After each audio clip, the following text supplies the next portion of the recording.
No dia 14 de maio, estreou na Netflix o filme A Mulher na Janela. Ele é a adaptação do livro de mesmo nome do A.J. Finn. E ele foi dirigido pelo Joe Wright, que é responsável por várias adaptações de livros para filmes, incluindo um dos meus favoritos, Orgulho e Preconceito. Então fica claro que é ótimo. O elenco conta com Amy Adams, Julianne Moore, Anthony Mackie e Wyatt Russell, entre outros atores, né, obviamente. E eu já vou deixar destacado que é sensacional e me surpreendeu muito, eu não esperava o tanto que ele me surpreendeu, foi ótimo. Eu vou falar sobre o filme em si, vai ter spoiler e eu vou avisar quando começar os spoilers. Não tem lógica, eu não acho lógica explicar o final, porque você entende muito bem o que aconteceu no final, mas eu quero comentar sobre ele, sobre o que eu achei, então bora pro vídeo. Se você gosta de filmes, séries e livros, você tá no lugar certo.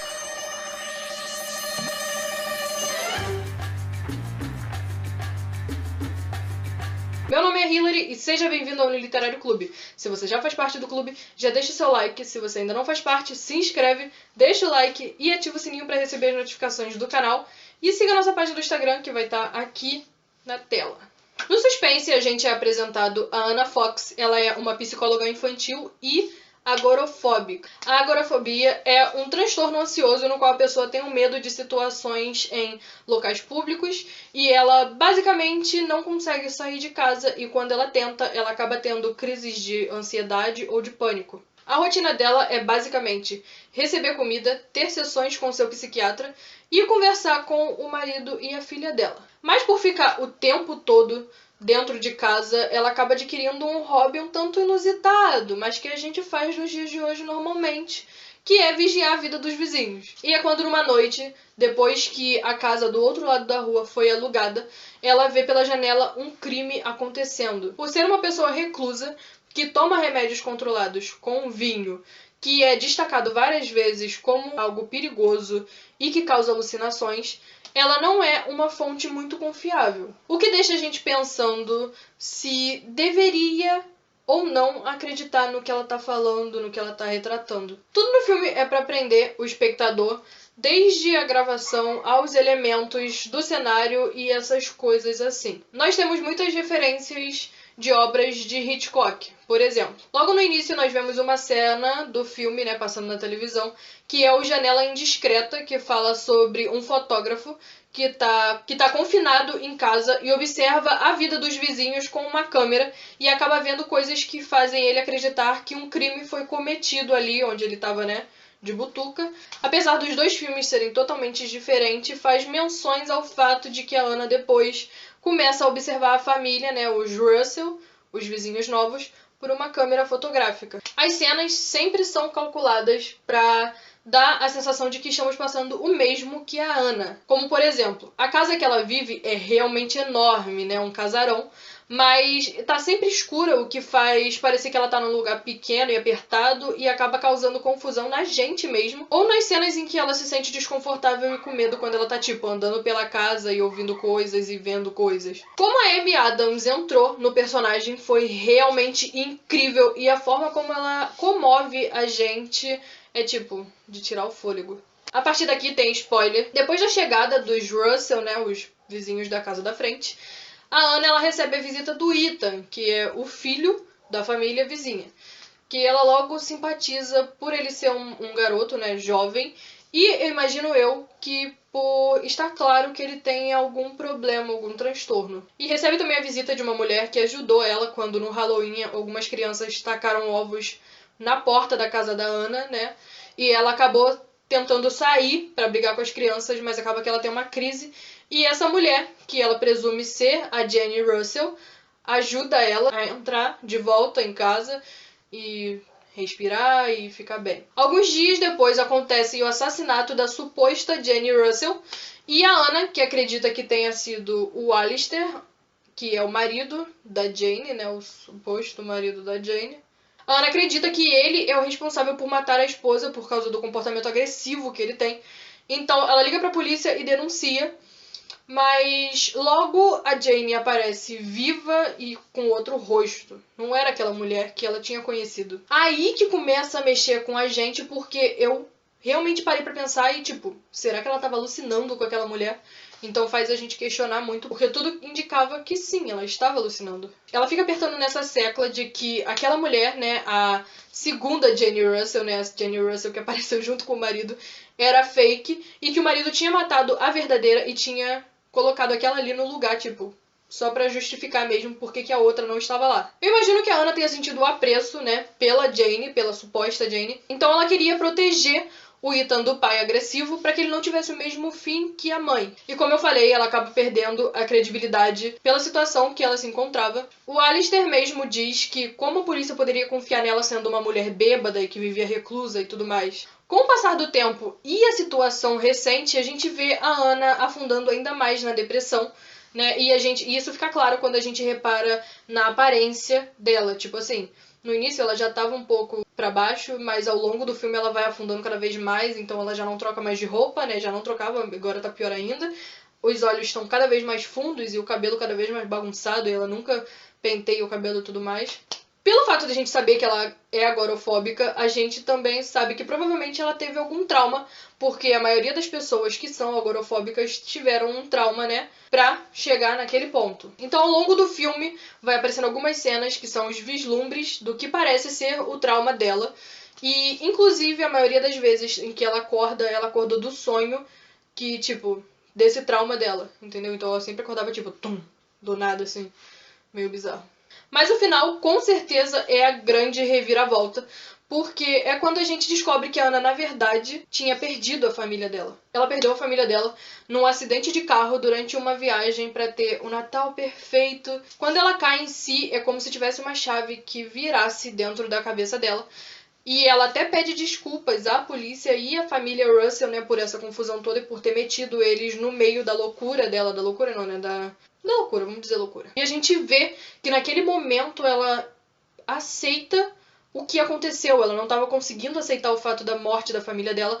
Então naquele momento ela tem aquele lapso de meu Deus, foi isso que aconteceu. Tanto que a gente vê, tipo assim, o semblante dela mudando, tipo, ela fica com o rosto mais suave, porque ela finalmente ali, depois que falaram em voz alta, ela se deu conta de que a família dela, o que tinha acontecido com a família dela, ela se deu conta, finalmente. Ela ficou questionando durante um tempo o porquê das pessoas ficarem mentindo pra ela sobre a Jane Russell, mas, se a gente parar pra pensar, todos eles falaram certo, falaram a verdade. Porque, primeiro, ela conheceu a mulher que ela achou que era a Jane Russell, mas na verdade ela é a Catherine, né, a Kate, que é a mãe biológica do Ethan, e ela tem problemas psicológicos também. E o pai do Ethan, né, e o Ethan estavam fugindo dela, e ela conseguiu descobrir onde eles moravam, e acabou acontecendo tudo isso, dela conhecer a Anna, levar a facada e tudo mais. Ela era perturbada. E eu tenho que acrescentar que desde o momento que eu vi ela pela primeira vez, eu achei o comportamento dela muito invasivo e estranho. Tipo assim, ela tinha um jeito estranho de se expressar, ela ria demais e era meio bizarro, enquanto a Anna ficava meio analisando ela.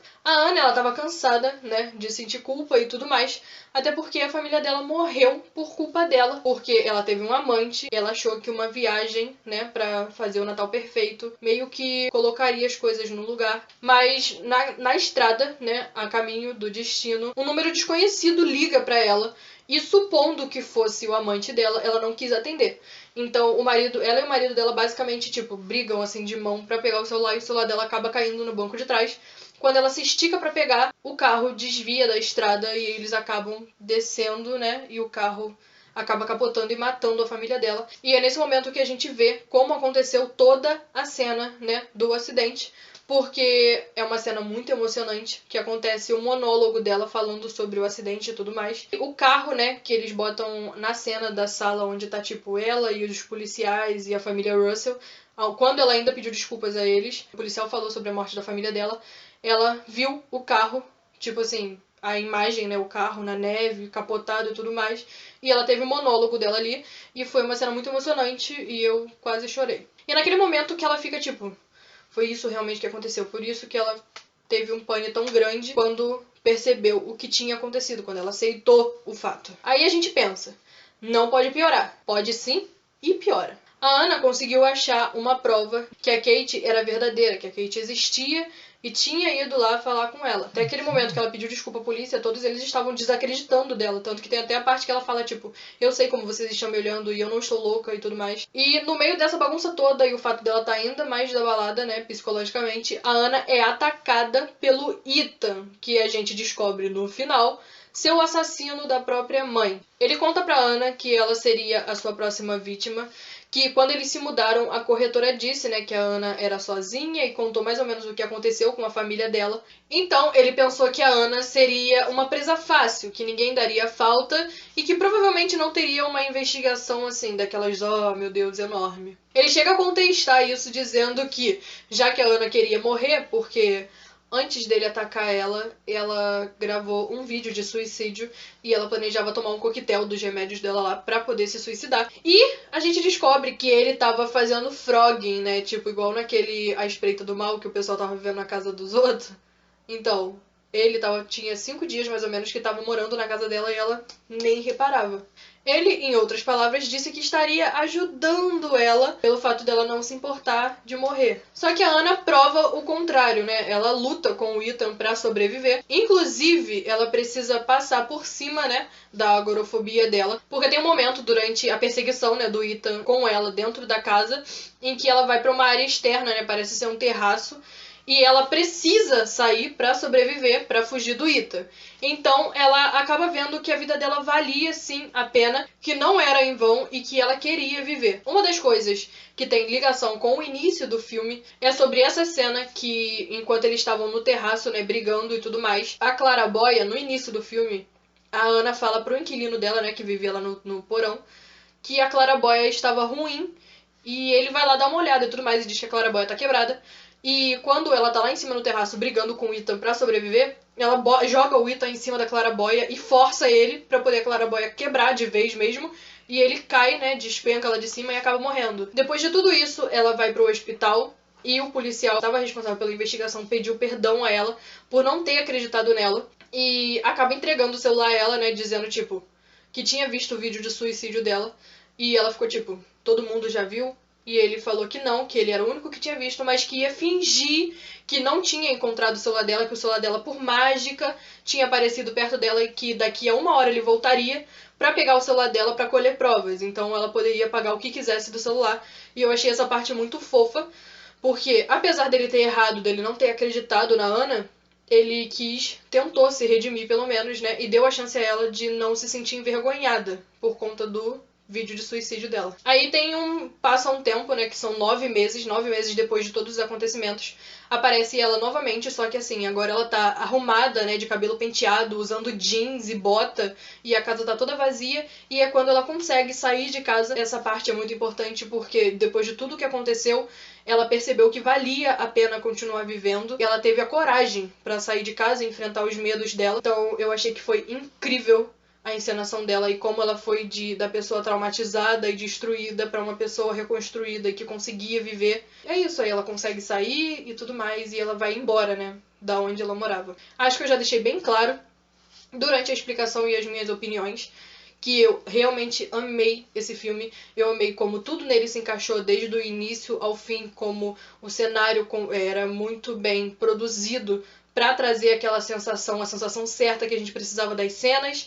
E a Amy, com certeza uma das coisas que foi mais sensacionais do filme foi a encenação dela, né? Ainda mais que pra você viver, né, um personagem com o transtorno dela, eu imagino que tenha que ter um estudo muito grande, né, sobre o assunto e tudo mais, e viver realmente aquilo. Mas é isso que eu tenho pra dizer. É incrível. Eu acho que todo mundo tinha que assistir esse filme. E é isso. Se você chegou até aqui, é porque você gostou. Se você gostou, já deixa o seu like, ativa o sininho, siga a nossa página no Instagram, que vai estar em algum lugar aqui da tela. E é isso.